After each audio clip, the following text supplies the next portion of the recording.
दोस्तों आज यूरोप ने ऐसा बटन दबा दिया है जिसे दबाते ही सालों पुराने सपने चकनाचूर हो जाते हैं और ताकतवर देश भी हड़बड़ाने लगते हैं। आज की कहानी भी कुछ ऐसी ही है, क्योंकि यूरोप ने अमेरिका के सामने ऐसा स्टैंड लिया है जिसने 25 साल पुरानी एक ड्रीम डील को ठंडे बस्ते में डाल दिया है। दावोस के मंच से डोनाल्ड ट्रंप ने ऐसा बयान दे दिया कि यूरोप के राष्ट्रपति कुछ पल के लिए बोलना ही भूल गए और इसी मंच से उतरने के बाद ट्रंप ने भारत को लेकर ऐसा राज खोल दिया जिसने पूरी वर्ल्ड इकोनॉमिक फोरम की हलचल बढ़ा दी। स्पेन ने भारत को अपनी ऐसी डिफेंस टेक्नोलॉजी सौंप दी है जो सीधे सीधे ग्लोबल पावर बैलेंस को बदलने की ताकत रखती है। दोस्तों चलिए शुरुआत करते हैं पहली अपडेट से, जहां अमेरिका और यूरोप आमने सामने खड़े हैं, वो भी आंखों में आंखें डालकर। दरअसल कहते हैं लोग जिस थाली में खाते हैं उसी में छेद कर देते हैं और इस समय यही हाल अमेरिका और यूरोप के रिश्ते का भी हो चुका है, क्योंकि दशकों तक एक दूसरे के सबसे भरोसेमंद साथी माने जाने वाले ये दोनों महाद्वीप आज खुलेआम एक दूसरे को धमकियां दे रहे हैं। दरअसल स्विट्जरलैंड के दावोस की वो बर्फीली वादियां जहां आमतौर पर ग्लोबल कॉर्पोरेशन की बातें होती हैं, इस बार वहां रिश्तों में जमी बर्फ साफ दिखाई दी है। वर्ल्ड इकोनॉमिक फोरम का मंच अब अमेरिका और यूरोप के बीच की जंग का अखाड़ा बन चुका है। जी हाँ दोस्तों, यूरोप ने अचानक वो कदम उठा लिया जिसकी वॉशिंगटन ने भी कल्पना नहीं की थी, क्योंकि अमेरिका और यूरोपियन यूनियन के बीच जिस ट्रेड डील पर करीब 2.5 दशक से काम चल रहा था उसे यूरोप ने फिलहाल फ्रीज कर दिया है। और ये वही डील थी जिसे डोनाल्ड ट्रंप अपने दिल के सबसे करीब मानते थे। स्कॉटलैंड के टर्नबेरी गोल्फ रिपोर्ट में डिजाइन की गई यह डील डोनाल्ड ट्रंप का सपना थी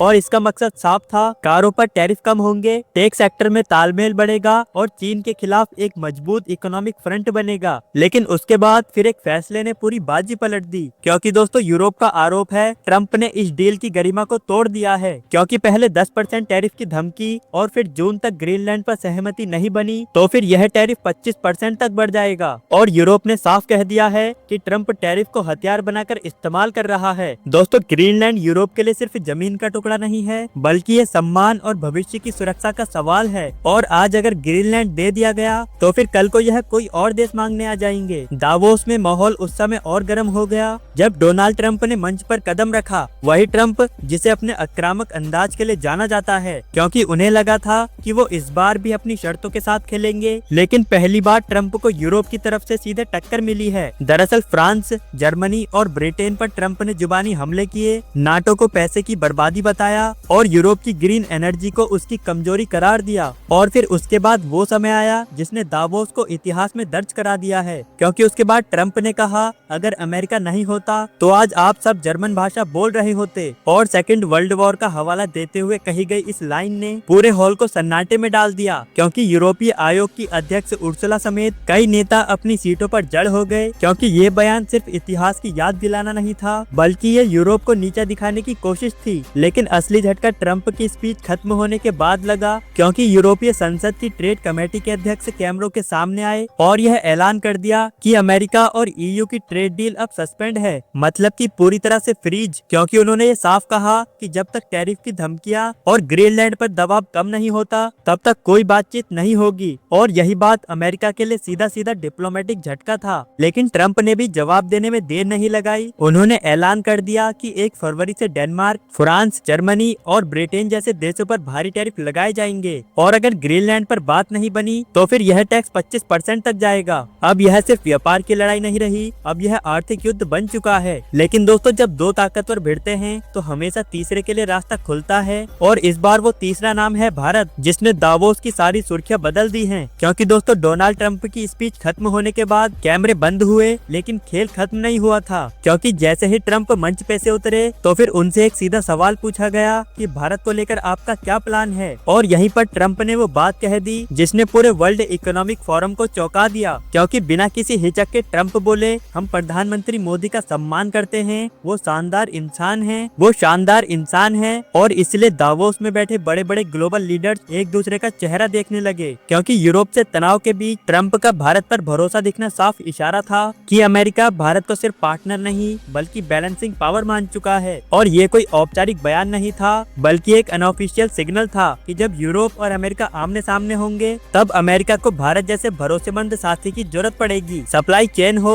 टेक्नोलॉजी हो या फिर चीन को काउंटर करना हो, भारत अब हर टेबल पर जरूरी खिलाड़ी बन चुका है। क्योंकि दोस्तों इस समय यूरोप और अमेरिका के बीच काफी ज्यादा तनाव चल रहा है और जब भी दो देशों के बीच कोई तनाव बढ़ता है तो फिर तीसरे देश को बीच में आना ही पड़ता है और इस युद्ध के बीच में आया है भारत। क्योंकि जब भी दोनों देशों के बीच तनाव बढ़ेगा तो फिर भारत को बुलाया जाएगा और अमेरिका भी यही चाहता है कि भारत उसका साथी बनकर रहे और हर तरह से अमेरिका के साथ खड़ा रहे। क्योंकि अमेरिका ने अपनी स्पीच में ये तक कह दिया कि यूरोप को अमेरिका ने बचाया है, लेकिन आज यूरोप अमेरिका के सामने ही सीधी दीवार बनकर खड़ा है। और फिर ट्रम्प ने ग्रीनलैंड का मुद्दा ले लिया और ये कहा कि अमेरिका के अलावा उसे और कोई भी देश नहीं संभाल सकता। लेकिन दोनों देशों के टकराव में भारत को उभरने का एक सुनहरा मौका मिला है, क्योंकि इस समय अमेरिका भारत के ऊपर अपना भरोसा जता रहा है और इसी भरोसे का असर हमें अगली और सबसे बड़ी अपडेट में दिखता है। और वो अपडेट ऐसी है कि जिसने डिफेंस वर्ल्ड में हलचल मचा दी है। क्योंकि जिस नाटो संगठन को ट्रम्प बार बार कटघरे में खड़ा करता है, उसी नाटो का एक अहम सदस्य देश स्पेन भारत को अपनी हाई एंड डिफेंस टेक्नोलॉजी सौंप रहा है। और ये कोई छोटी बात नहीं, ये भारत की बदलती इमेज का सबूत है और यह दर्शाता है कि भारत अब बदल चुका है। क्योंकि भारत और स्पेन की दोस्ती अब 70 साल की हो चुकी है, लेकिन अब ये रिश्ता सिर्फ कूटनीति तक सीमित नहीं है, बल्कि ये टेक्नोलॉजी के ट्रस्ट के स्तर पर पहुंच चुका है। क्योंकि भारत के विदेश मंत्री एस जयशंकर ने साफ कह दिया है कि 2026 भारत और स्पेन के रिश्तों के लिए ऐतिहासिक साल होगा और इसे कल्चर, टूरिज्म और आर्टिफिशियल इंटेलिजेंस का साझा वर्ष घोषित किया गया है। लेकिन असली गेम चेंजर है टाटा एयरबस की C295 डील। दोस्तों ये वही डील है जिसने भारत को मिलिट्री एविएशन के मामले में एक नए युग पर पहुंचा दिया है। क्योंकि अक्टूबर 2024 में जिस फैक्ट्री का उद्घाटन हुआ था, वहां से सितंबर 2026 से पहले पहला मेड इन इंडिया C295 विमान बाहर आएगा। यह 16 विमान सीधे स्पेन से आएंगे, लेकिन 40 विमान पूरी तरह भारत में बनेंगे। और यह पहली बार है जब भारत को कोई private company military transport aircraft बना रही है। लेकिन एक बार जरा सोचिए, एक नाटो का देश अपनी टेक्नोलॉजी भारत को दे रहा है, जबकि भारत किसी गुट का हिस्सा भी नहीं है। लेकिन यही है भारत की स्मार्ट डिप्लोमेसी। हालांकि भारत बिना किसी ब्लॉक में फंसे भी अपनी शर्तों पर दुनिया के बड़े बड़े देशों के साथ दोस्ती रखता है। क्योंकि स्पेन सिर्फ डिफेंस तक सीमित नहीं है, बल्कि बुलेट ट्रेन, रिन्यूएबल एनर्जी और स्मार्ट सिटीज में भी वो भारत का बड़ा पार्टनर बन चुका है। 500 गीगावाट रिन्यूएबल एनर्जी के भारत के लक्ष्य में स्पेन की कंपनियां अहम भूमिका निभा रही हैं। क्योंकि अपने देश की टेक्नोलॉजी को किसी दूसरे देश में देना कोई आम बात नहीं होता, क्योंकि इससे देश में आर्थिक जुड़ाव बढ़ता है। दोस्तों इस समय तस्वीर बिल्कुल साफ है, क्योंकि एक तरफ अमेरिका और यूरोप आमने सामने खड़े हैं और उनके बीच पुराने रिश्ते दरक रहे हैं, तो वहीं दूसरी तरफ भारत चुपचाप बिना शोर मचाए हर मोर्चे पर अपनी पकड़ मजबूत कर रहा है। और ये बताता है कि भारत भी अब नया खिलाड़ी बन चुका है। और इसका सीधा मतलब ये है कि अब भारत का भरोसा कई देशों में जा चुका है। लेकिन अब सवाल यही है कि यूरोप और अमेरिका का यह टकराव दुनिया का संतुलन बिगाड़ देगा या फिर यही टकराव भारत के लिए एक सुनहरा मौका होगा। आपको क्या लगता है? अपनी राय नीचे कमेंट बॉक्स में जरूर दें। मिलेंगे अगली वीडियो में, तब तक के लिए जय हिंद।